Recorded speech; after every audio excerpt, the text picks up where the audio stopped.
Ya, baik. Selamat siang teman-teman semuanya. Mari kita lanjutkan pembahasan mengenai analisis perilaku skala mikro dan meso yang mencakup pada analisis pembagian jenis aktivitas menurut Yankel, kemudian pendetailan informasi mengenai siapa, di mana, kapan, serta apa aktivitasnya, dan bagaimana persepsi individu terhadap ruang.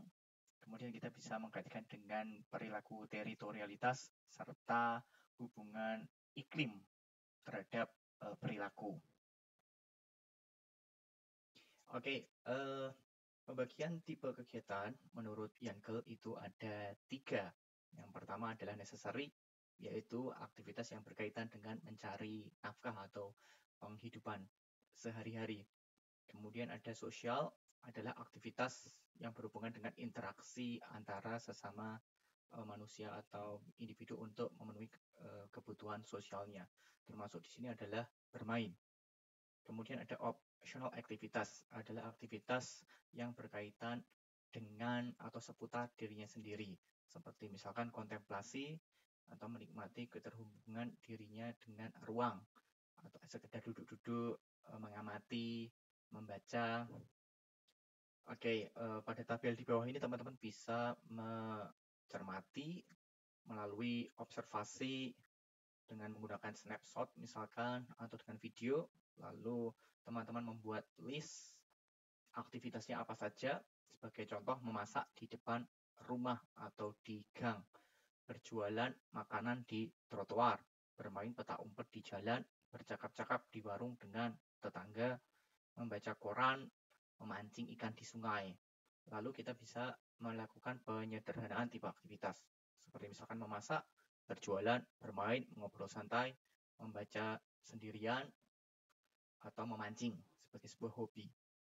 Nah, setelah itu kita bisa mengkaitkan dengan pembagian aktivitas Yankel. Apakah masuk ke necessary, social, maupun optional. Dan jangan lupa, supaya membuat analisisnya lebih terlihat akademik, kalian bisa memberikan atau menambahkan seperti perhitungan jumlah atau prosentase. Misalkan prosentase necessary activity pada ruang trotoar itu lebih banyak daripada depan rumah, atau social activities itu ternyata lebih banyak daripada necessary activities. Optional activities itu terjadi pada ruang-ruang yang tertentu atau pada secret place. Oke, seperti itu. Nah, kemudian yang kedua, kita juga bisa melihat pada detail pertanyaan apa, siapa, di mana, kapan, dan juga persepsinya apa. Nah, ini ada contoh dari penelitian tugas akhir Ibu Kosana Markovic ya, rekan saya dulu di Twente. Beliau mengamati terkait dengan persepsi ruangan yang menciptakan level dari sociability of urban street atau urban corridor. Nah, dengan menggunakan people-centered mapping, teknik observasinya adalah snapshot dan juga video, kemudian di-record atau dipetakan dalam sebuah peta. Kita bisa mencermati bagaimana apa, siapa, di mana, dan juga persepsinya. Dan tentu saja ditambahkan dengan data-data kuantitatif.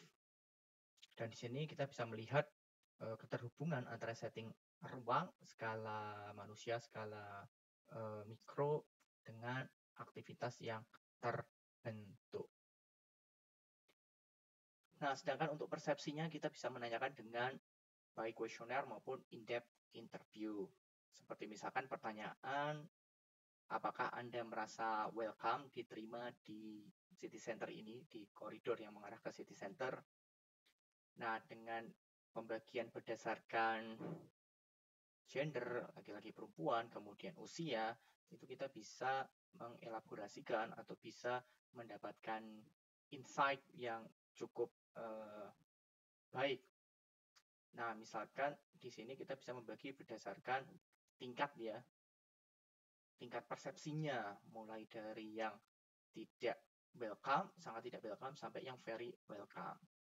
Dan kita lihat pada koridor jalan di kota, di salah satu kota di Serbia tersebut, ternyata sebagian besar atau dominan menyatakan very welcome, baik untuk laki-laki dan untuk perempuan. Dan juga berdasarkan umur, di sini anak muda ya, kurang dari 25 tahun, itu ternyata yang paling banyak merasakan welcome. Namun, jika kita lihat lebih detail, ternyata yang usianya 65 tahun ke atas, ini juga ternyata relatif tinggi, 85,6% dan 83%. Nah, jika kita lihat pada tingkatan yang tidak welcome atau sangat tidak welcome, ternyata hampir tidak ada pengunjung baik dari orang lokal maupun turis yang menyatakan mereka tidak diterima atau tidak merasa diterima di koridor jalan tersebut. Nah, caranya bagaimana? Ini ada yang namanya metode ya, menggunakan semantic differential scale untuk menganalisis baik existing maupun ekspektasi dari suatu rencana. Yang ini ada hubungannya dengan persepsi manusia. Mulai dari skala 1 hingga 7. Yang jelas kita menggunakan skala yang ganjil di sini. 1 itu paling tidak atraktif atau paling tidak relevan, paling tidak satisfy, sampai yang levelnya paling tinggi. Di sini adalah level 7. Atraktif, valuable, relevant, satisfying, dan sebagainya macamnya. Nah, di sini kita bisa melihat semantic differential ternyata banyak pengunjung yang menyatakan bahwa di area tersebut atau di lokasi tersebut menarik untuk dikunjungi atau merasa sense of place-nya.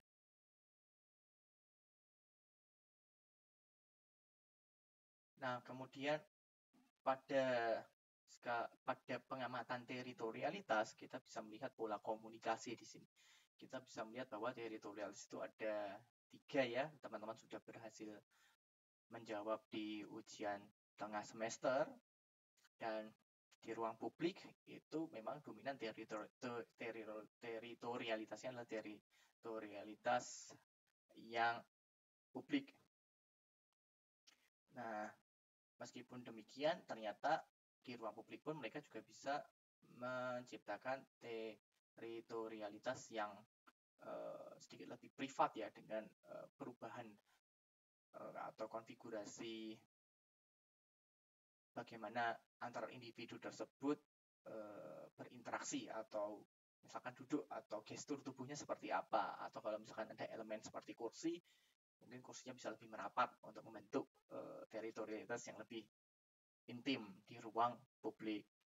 Nah, pola komunikasinya misalkan yang pertama, yang A ini duduk sejajar ya, atau berdiri sejajar dengan pengamatan yang bebas atau pengamatan apa saja yang berada di depannya. Sedangkan yang B ini lebih convergent, artinya lebih mengkerucut pada satu objek yang didiskusikan atau yang dilihat.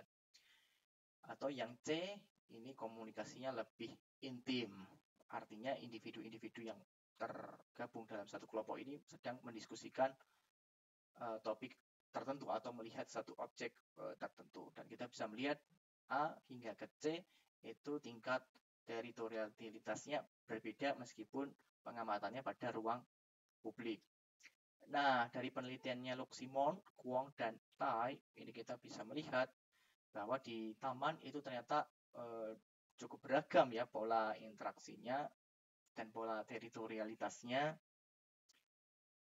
41% itu duduk berdua menghadap pada satu titik. Artinya mungkin dia bisa duduk di kursi yang memanjang atau duduk di lantai. Itu sebesar 41%. Mungkin juga ini bisa jadi pasangan.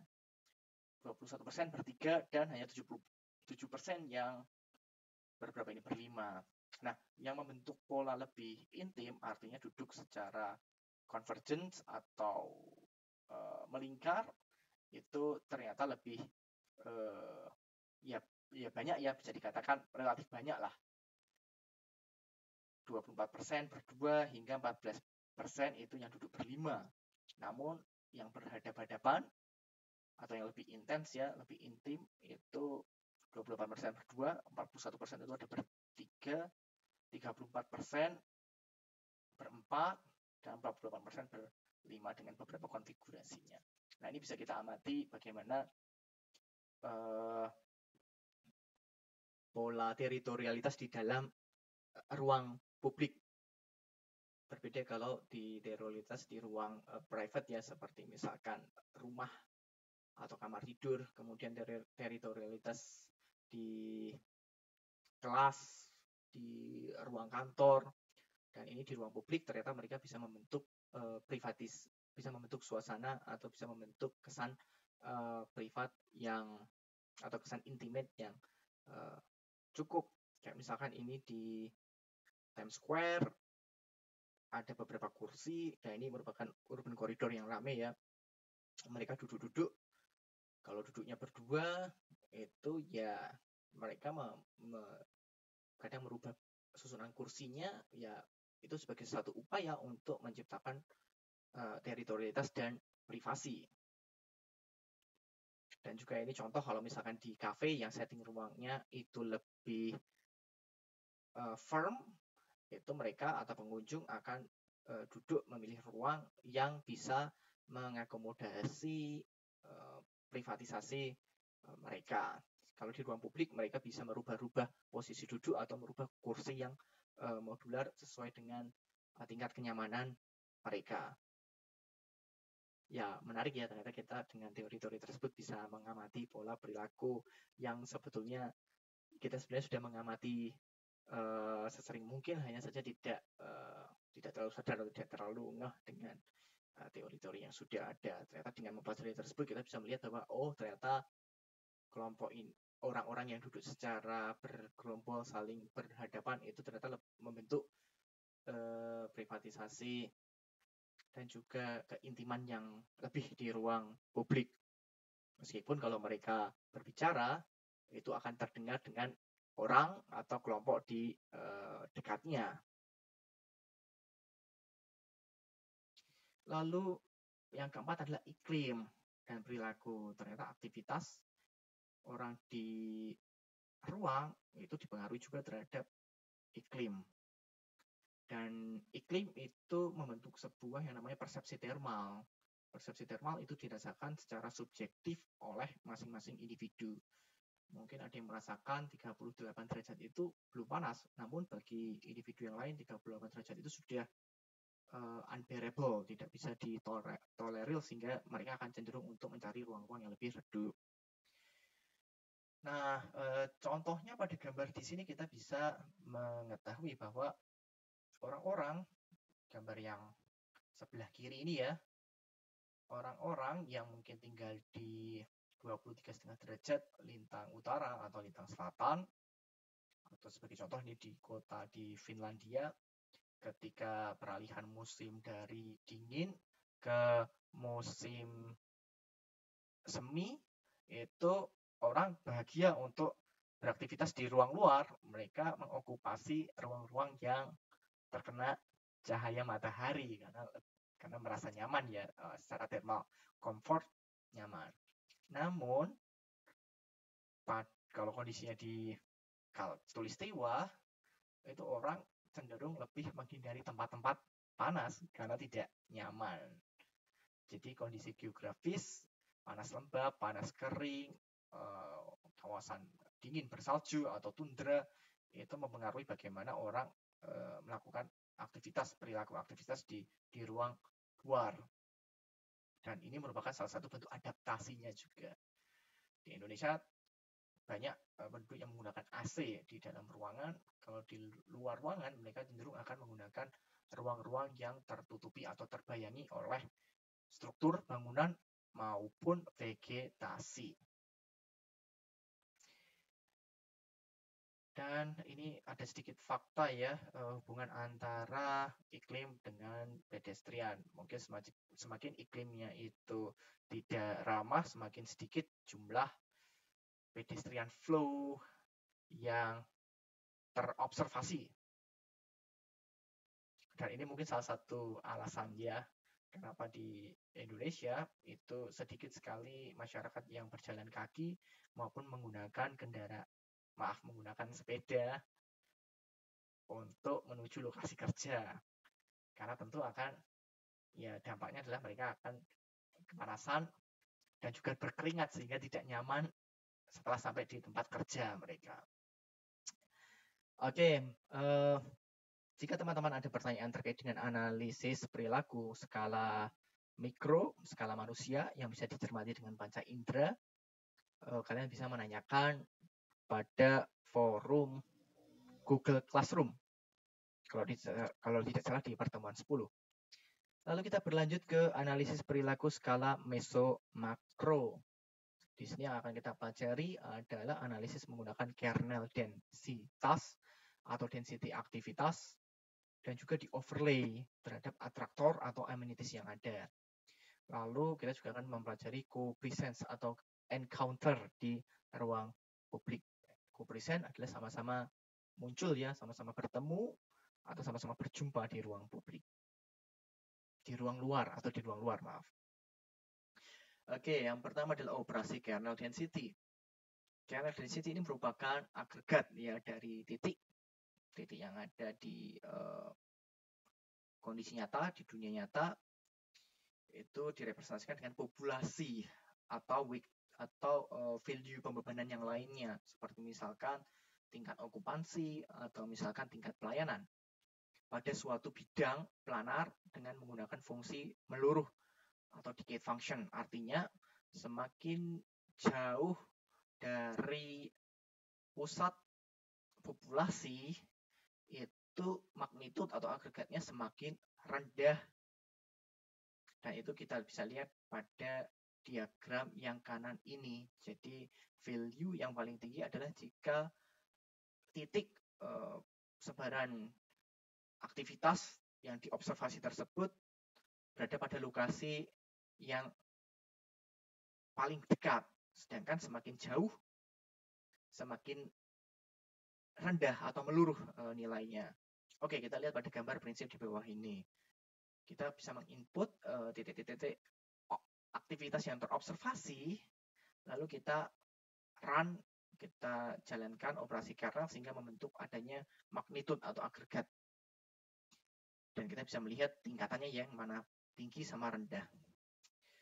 Operasinya ada dua sebetulnya, ada 3. Bisa menggunakan kernel density, bisa menggunakan line.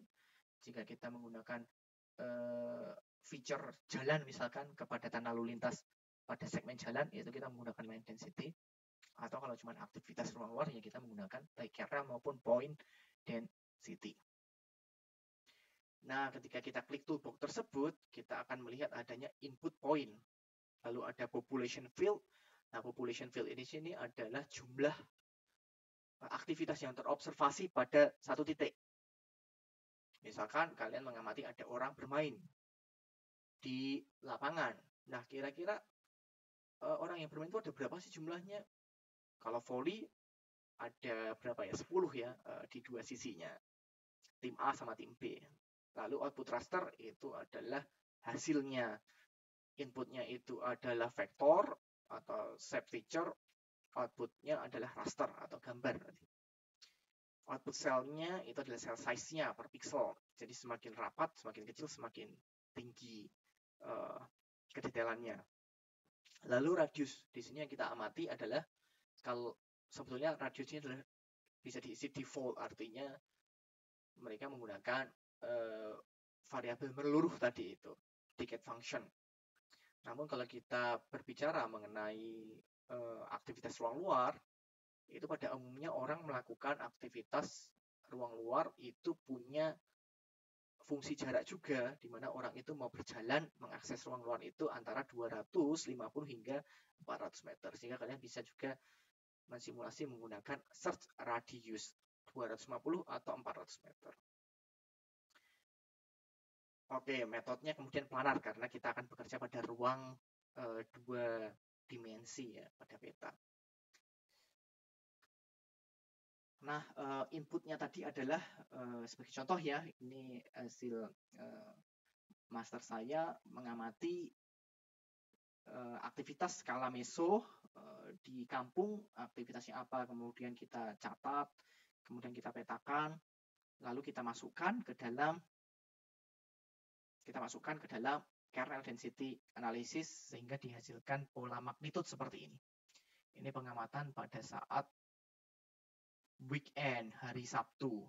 Ternyata polanya adalah, ingat kalau kita bicara mengenai pola, kita harus ada asosiasinya. Apakah asosiasinya itu kita koneksikan atau kita korelasikan dengan misalkan building use, fungsi bangunan, atau amenitas di sini. Ternyata magnitude ini dekat dengan amenitas, dekat dengan community building, dekat dengan taman, dekat dengan warung, atau dekat dengan sungai. Nah, di sini kita bisa menggunakan, misalkan yang lebih advance, menggunakan statistik korelasi. Sehingga bisa diperoleh kesimpulan statistik ya, bahwa pola aktivitas skala meso di contohnya urban kampung adalah dekat dengan amenities, seperti yang paling banyak adalah local shop, warung-warung, kemudian misalkan cakruk atau warung-warung, dan juga gedung balai warga. Oke, ini fungsinya ya, kalian bisa memetakan di JS. Nah, ini interpretasinya tadi, kita bisa melihat sebarannya di kanan magnitudenya itu mendekati pada kedekatan pada amenitas-amenitas, yaitu lapangan, warung, sempadan sungai, dan lain-lain seperti cakruk. Oke, ini sangat menarik. Kalian bisa coba mengimplementasikannya pada kasus-kasus ruang skala kawasan. Lalu dari sini sebetulnya kita bisa revisit apa betul sih, atau kita ingin mengetahui aktivitas yang lebih detail, mengetahui persepsinya, itu kita turunkan ke level mikro to meso. Lalu perilaku encounter ya, saling bertemu atau saling hadir di ruang luar. Dan ini ternyata ada hubungannya sama perilaku juga. Perilaku yang dihubungkan dengan konfigurasi ruang luar. Kenapa orang itu mau berpartisipasi di ruang luar? Karena secara kognisi orang itu melihat ruang luar dengan menggunakan panca indera yang visual. Yang pernah bilang aktivitas itu bisa terjadi jika orang lain itu melihat adanya kegiatan sehingga menimbulkan reaksi berganda ya. Orang lain akan datang, maka semakin ramai, dan semakin banyak orang yang tergabung di dalam ruang publik. Dan itu dikaitkan dengan visual. Dan di sini kita menggunakan VGA, Visual Graph Analysis, dan juga Agent Based model sebetulnya yang bisa kita jalankan menggunakan software depth map. Nah, di sini kita memetakan terlebih dahulu ruang luarnya. Lalu kita menaruh agen-agen. Dan ruang luar itu kan ada yang terlihat sama ada yang tertutup. Kalau banyaknya kerumitan geometrik dari bangunan, tentu itu akan menutup ruang luar yang bisa diobservasi oleh individu. Dan di sini kita melihat ternyata pada koridor jalan ini yang warna merah tua ini adalah koridor yang memiliki visual graph yang paling tinggi, artinya paling mudah terobservasi dibandingkan dengan ruang-ruang lainnya. Kalau semakin mudah terobservasi, itu memberikan potensial bahwa ruang tersebut berpotensi untuk adanya co-presence dari individu atau encounter, sehingga mereka cenderung untuk bisa berinteraksi dengan orang-orang, baik itu orang lokal, penduduk, maupun visitor, pengunjung. Nah, analisisnya menggunakan visual graph ya, di Space Syntax software-nya namanya depth map. Lalu parameternya kita bisa menggunakan yang namanya angular integration, atau seberapa derajat orang tersebut akan mengambil langkah karena berkaitan dengan visualnya. Kadang kalau jalan ruang luar itu yang lurus, itu kan cenderung mata kita bisa melihat ya dari ujung ke ujung. Namun ketika ruang itu belok 90 derajat atau misalkan 270 derajat, tentu itu lebih sedikit berkurang nilai integrasi visualnya. Dan untuk depth map ini menarik, kalian bisa, sebetulnya saya ingin mengajarkan hands on, namun karena kondisinya seperti ini, saya akan memberikan tutorialnya saja dan kalian bisa mencoba untuk mengimplementasikan metode ini. Contohnya di sini di Belanda ya, Bu Akeline van Es melakukan pemetaan perilaku encounter di 2 neighborhood yang ada di Amsterdam kalau tidak salah. Dipetakan dengan visual graph lalu diobservasi dengan menggunakan data empiris, yaitu di mana orang melakukan aktivitas ruang luar. Ternyata dari visual graph yang dikonversi dalam garis aksial itu berkorelasi juga dengan di mana orang melakukan encounter atau co-present. Di garis yang warna merah tua ini berarti adalah tingkat visibilitasnya tinggi sehingga menciptakan aksesibilitas yang tinggi pula, aksesibilitas visual, sehingga orang cenderung untuk tertrigger untuk melakukan aktivitas ruang luar. Itu yang di daerah dan the car bridge. Yang di railway bridge kita juga bisa melihat area yang bergaris aksial atau visual graph yang tinggi, itu merender atau mengindus orang untuk melakukan aktivitas di ruang luar dibandingkan dengan daerah-daerah yang di dalam ini, di koridor-koridor grid yang di bagian dalam. Karena itu tadi kesimpulannya ya, orang itu memiliki mental image ya dari panca indera visual yang menjustifikasi apakah orang itu mau atau tertarik untuk keluar untuk melakukan co-presence, bukan melakukan co-presence tapi sama-sama berada di ruang luar sehingga menciptakan co-presence yang relatif lebih tinggi. Nah, kita kaitkan dengan ini kembali di pertemuan terkait dengan teritorialitas. Ada primary ya, ada secondary, sama ada public. Kalau di ruang publik, ya yang tercipta adalah public territory. Namun tadi kita di lingkup analisis mikro, kita juga bisa beradaptasi membentuk ya sedikit primary dan secondary territory di sini. Kalau primary territory itu kan adalah ruang yang dimiliki oleh individu atau grup dan selalu diawasi oleh mereka. Tadi ya, mereka duduk-duduk bersama-sama, saling memandang, convergence ya pada satu titik, mereka bisa mengawasi. Namun kalau ada orang yang ingin bergabung, ya kalau itu orang di luar dari kelompoknya kan akan merasa aneh. Lalu secondary territory ini ruang yang kurang penting sebetulnya daripada teritori yang primer, tetapi mereka tarifnya adalah taraf moderat ya. Contoh misalkan adalah locker tadi, meja di restoran, atau ruang kelas. Dan publik ini terbuka bagi siapa saja tanpa menimbulkan kesan yang sungkan atau tidak enak.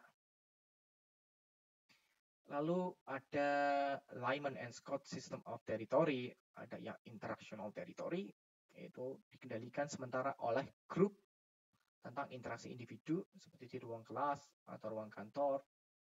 Lalu ada body territory, ini dikendalikan oleh individu itu sendiri karena memiliki kuasa atas badannya, misalkan mau mentato, merias wajah. Tapi kalau yang ini tidak ada hubungannya dengan ruang. Namun ini bisa kita kaitkan dengan yang optional aktivitas, karena itu terkait dengan bagaimana individu tersebut mengapresiasi kesendiriannya di dalam atau menikmati di dalam ruang. Lalu kita juga bisa kaitkan dengan 3 tipe territorial encroachment. Encroachment itu artinya melebihi ya dari batas-batas ambang yang disetujui secara normal. Misalkan yang pertama ada violation. Ini penggunaan atau memasuki area yang tidak pas. Contohnya laki-laki menggunakan toilet perempuan atau sebaliknya. Ya, ini disebut pelanggaran ya. Kemudian invasi, ini penggunaan area yang melampaui area yang diperolehnya. Contohnya ada dua, intrusion atau obstruction. Intrusion itu seorang menggunakan dan mengklaim tempat orang lain. Sedangkan obstruction itu mengganggu secara sosial. Kalau yang kontaminasi itu menggunakan area yang suci atau umum. Ya, misalkan mereka itu melakukan meludah atau ya kencing di pohon itu. Oke. Nah, lalu apa tindakan kita sebagai seorang perencana bila ada encroachment? Ini kita bisa cermati pada skala meso-makro dan juga meso-mikro. Nah, misalkan ya kita berikan respon ya, melakukan pemagaran misalkan. Seperti yang dulu pernah ada kasus ya, permukiman, ada unit permukiman, kemudian ada orang yang beli namun tidak izin, nampaknya ada kesalahpahaman, kemudian rumah tersebut pintu gerbang depannya ditutup dengan batu bata. Atau melakukan peletaan barang sebagai batas di sini. Barang itu adalah simbol yang menyatakan bahwa area ini adalah milik saya. Atau menuliskan kalimat pelarangan. Kalau pemulung dilarang masuk atau masuk area ini, mesin dimatikan. Kemudian, apa sih rekomendasi ruang yang responsif terhadap perilaku? Ini ada 3 prinsip. Yang pertama itu menggunakan pertanda ya, tanda, signage, untuk merubah perilaku. Misalkan harap pelan-pelan, atau memberikan tanda fisik, tas, atau mungkin batu. Kemudian merubah sebagian, di sini memberi atau mengurangi elemen desain, atau merubah sedikit setting ruang yang terbatas untuk mengatur perilaku. Misalkan memberikan media jalan supaya kendaraan tidak putar balik. Lalu menambahkan kursi-kursi taman, memberikan penerangan jalan, atau misalkan tidak memberikan akses listrik. Atau yang ketiga adalah merubah radikal. Ini merubah secara kontras elemen ruang untuk membentuk atau mengatur aktivitas. Contohnya adalah membuka atau menutup koneksi jalan yang terputus. Ini tentu sulit ya, sedikit utopia. Lalu membangun misalkan ada landmark pada node tertentu, atau membuat tangga berundak atau menanam pohon. Nah, ini maksudnya radikal itu adalah memang kita perlu effort menambahkan struktur atau materi baru di ruang untuk merubah perilaku. Nah, ini contoh-contohnya ya. Misalkan kalau kita punya ruang publik, sesuai gambar yang di kanan ini, kita bisa menambahkan tempat duduk yang apakah itu modular atau yang memiliki 2 sisi. Sehingga orang itu bisa memanfaatkan tempat duduk dengan sedikit lebih membentuk privasi. Sebagai contoh, mungkin satu sisi itu untuk orang yang ingin kontemplasi. Satu sisi yang kanan, orang 2 atau 3 duduk-duduk untuk mungkin sekedar bersosialisasi. Nah, kalau misalkan cuma ada satu tempat duduk di sini kan tentu kalau sudah terokupai oleh 2 orang, tentu akan repot ya. Dan juga ada model kursi-kursi itu yang modular, artinya kursi kotak yang bisa diangkat-angkat dan dipindah-pindah. Atau kita juga bisa menggunakan tangga berundak atau struktur yang berundak di sini. Keuntungannya adalah selain berbeda elevasi ya, itu menciptakan aksen atau menciptakan tingkat visual pada landscape yang sama atau pada ruang yang sama, itu cenderung menarik. Dan di sini orang juga bisa duduk-duduk dengan arah pembicaraan atau arah penglihatan yang lebih terkonvergen. Nah, atau kalau kita punya ruang, baik itu ruang luar maupun ruang dalam, ya kita bisa menggunakan sekat atau panel-panel yang movable untuk menciptakan privasi dan teritorialitas. Oke, saya akan memberikan tugas kelompok. Tugasnya saya tidak tahu apakah ini akan dinilai atau tidak, namun tujuannya adalah saya itu mengharapkan teman-teman bisa mengaplikasikan dari strategi observasi atau mengumpulkan data-data terkait dengan aktivitas ruang perilaku, lalu menganalisisnya. Coba kalian mencari lokasi ruang publik di sekitar Anda. Tentunya yang familiar ya, karena keterbatasan teman-teman untuk survei. Lalu metodenya kalian pilih ya, analisis mikro meso tadi. Apakah menggunakan yang base-centered, kemudian kalian tidak akan menggunakan pertanyaan siapa, apa, di mana, dan juga persepsinya.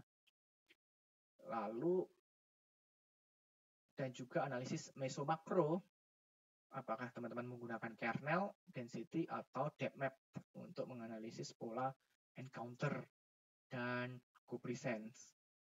Cara observasinya, teman-teman bisa mensimulasikan atau menggunakan Google Image, Street View misalkan.